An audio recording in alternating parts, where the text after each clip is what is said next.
Hey guys, how's it going and welcome back to Toon Tuesdays, your weekly roundup of Newcastle United news. Now, in last week's episode we had loads going on, and again today there's been a lot going on for Newcastle United. We've had friendlies, we've had transfers in, we've had transfers out, and our owner, Mike Ashley, is at it again. We'll start things off with the friendlies. So a week ago today, last Tuesday, we played against Hull away and we drew 2-2. Joselu got an early goal after 15 minutes and we played pretty well in the first half up to the 40-minute mark, moving into the second half, and then after that we made a lot of changes. We had some under 23 lads getting involved. I mean, we had Hayden playing centre back at one point, so it was really more about the fitness, giving people a go in the team, and we were down 2-1 until Perez grabbed an 86th minute goal to draw 2-2. So that was a week ago, so things have been moving on since then, but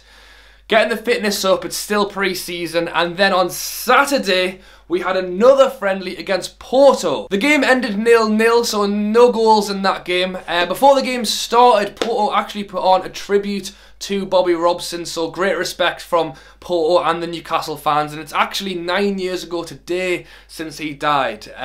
So big up Porto for what they did over there. I know I played in the Bobby Robson Foundation charity match with Newcastle Fans TV and the Magpie channel, so yeah, it was nice to see that from Porto. As for the starting 11, I'd say it was probably the strongest starting 11 we've played since the pre-season. I know we've only played a couple of games, but it was missing Kennedy. He's been given extended leave for family, and Lejeune wasn't playing now. I know it's been mentioned he's had a knee injury. No one's really heard too much about it, but after the game, Rafa came out and said it's a ligament injury and he will have to have an operation. So as for Lejeune, it looks like not only is he going to be missing out on pre-season, he's very likely to be missing the start of the season, and who knows how long of the start of the season he's going to miss. We got to see Key in action for the first time. As for the overall game, Newcastle was second best to Porto, coming out with a 0-0 draw. Yedlin saved a shot off the line at one point, and you've got to say Porto did have the better game, but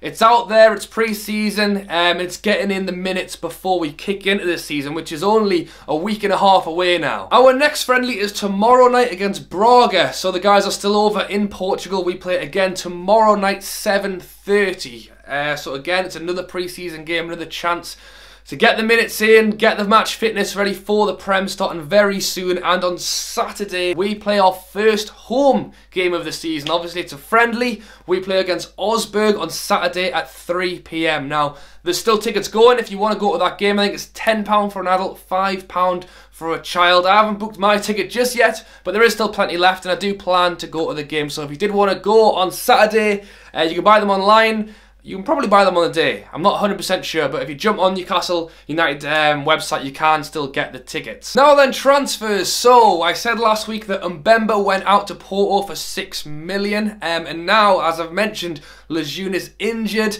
We'll have to have an operation and could be out for a little while now. So we have signed a new centre-back, Fabian Schär, from Deportivo, around 3.5 million we've paid for him. He's 26 years old and he will be wearing the number 5 shirt this season.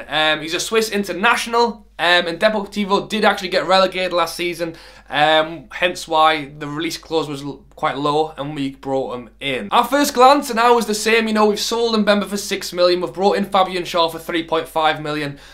It's a bit of a wheeling and dealing, selling a player, bringing someone in for less, but I'm feeling a lot more positive about this one. The more I've read, he does sound like a decent player, and although Mbemba was a decent player for us, he wasn't getting a chance in the starting lineup. Obviously, Rafa wasn't a fan of him. We've seen him a bit last season playing left back when Dummett was injured, but we've sold a player on that wasn't really getting the game time, and we brought in another player who Rafa seems positive about. So although we have played less than what we sold Mbemba for, I'm hoping he can come into our team and do a decent job, especially seeing as Lejeune has got injured. It just adds that bit of competition. So fingers crossed, start the season, he can get stuck in. Continuing with transfers, Sells has officially gone. He was linked with Anderlecht for ages, but basically from what I can tell, they just couldn't put up the fees necessary. So he has now moved to Stansburg, the French side, and good luck to him. You know, we brought him in,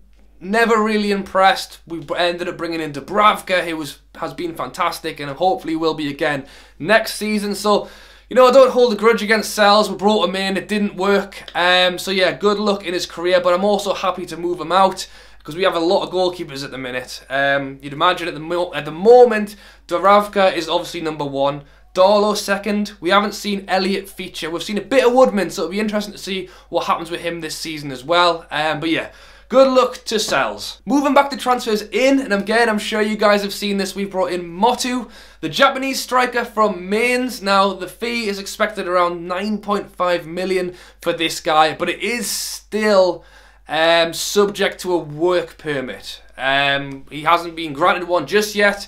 Apparently, he hasn't played quite enough games for Japan to have got one straight away. So, it's a transfer. We've brought in a striker. There's been a lot of people looking very positive about this guy. From what I've heard, he can run the channels really well.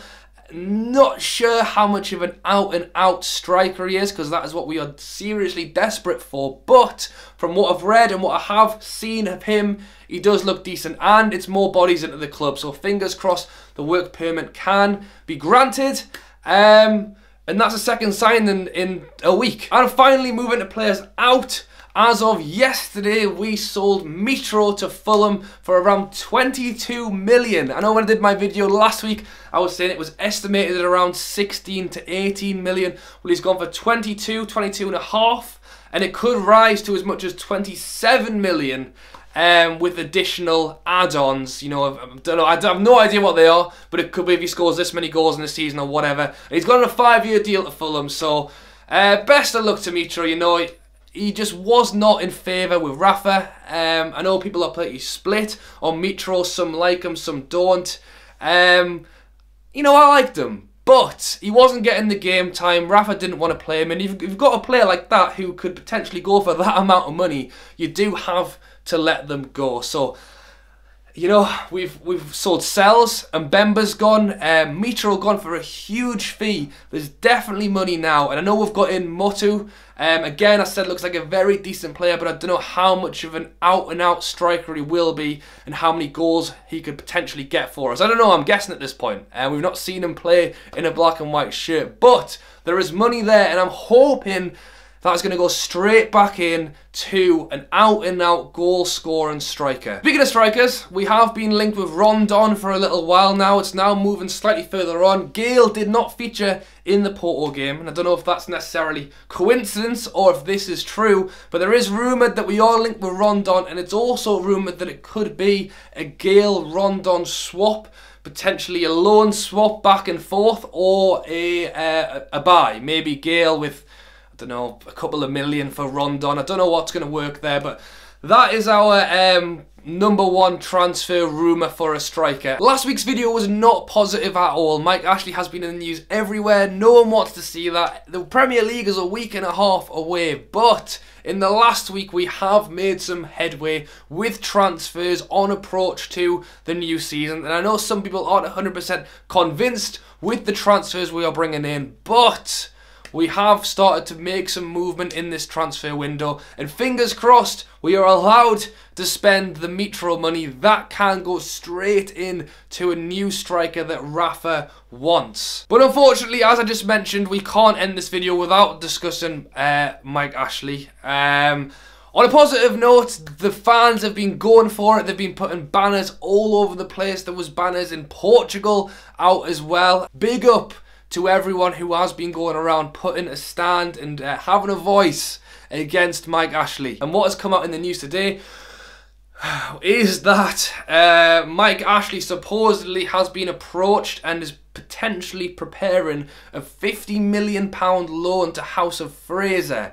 Now, the House of Fraser company isn't looking great right now. I'm not going to say they're going bust, but they need some injection of cash, and they've gone to Mike Ashley for it, of all the people to go to. But if he does give House of Fraser that money, it's just a joke. It's just a joke, really. I lost for words, to be honest, if that actually happens, considering the amount of investment he's put into Newcastle currently. You know, the Mitro money's coming in. I want that investment into our club. Get that big striker in before the season starts. So I don't know, I'm not going to go on about that, but I hope you guys have enjoyed the video. As always, drop a like if you are enjoying Toon Tuesdays. I said I wanted some better news for you this week, and the transfers are definitely some better news, and hopefully we'll have some even better news next week. 2 more friendlies to play, and then a week on Saturday, the Premier League kicks off. So guys, I hope you've enjoyed the video. Like I said, drop a like if you're enjoying the series, subscribe if you are new. Thank you for watching, and I'll catch you later.